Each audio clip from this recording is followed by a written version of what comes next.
Ayahku lebih muda dariku, kisah nyata seorang anak yang relakan ibunya menikah dengan berondong 37 tahun lebih muda. Alasannya bikin nangis. Membahagiakan orang tua adalah kewajiban setiap anak.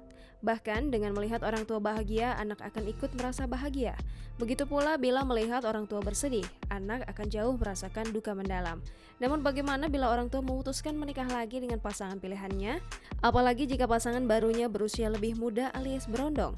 Hal inilah yang dialami oleh seorang wanita asal Malaysia, di mana ibunya memutuskan menikah lagi dengan pria yang jauh lebih muda darinya.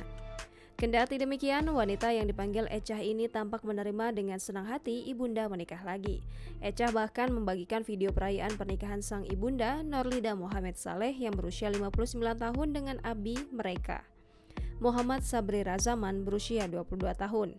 Ecah yang berusia 34 tahun menyadari ayah tiri ternyata 12 tahun lebih muda sempat terkejut. Bahkan anak-anak ibunya yang sempat syok mendengar mengetahui hubungan mereka, namun mereka percaya bagaimanapun ayah tirinya, dia tulus dan mampu membuat ibu tercinta bahagia. Muhammad dengan gentle menemui saudara kandung Ecah dan mengatakan niat baiknya. Selain saudara kandung, pernikahan Norlida Muhammad juga mendapat restu dari nenek Ecah dan kerabatnya. Ecah menceritakan saat ibunda mengungkap ketulusan Abi sebelum menikah. Abi dinilai selalu peduli dan menjadi pendengar yang baik untuk ibunya. Ibu Ecah dan Abi bertemu pertama kali di toko kelontong Argo Bazar sekitar 2 tahun lalu.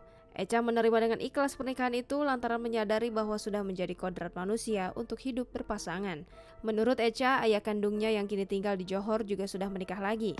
Pernikahan ibu Ecah dan pria 22 tahun mendapat reaksi pro dan kontra dari netizen. Ada yang memberi selamat dan mendoakan bahagia selamanya, namun ada pula yang melontarkan tuduhan bahwa ibunya adalah wanita kaya sehingga menarik minat para pria muda.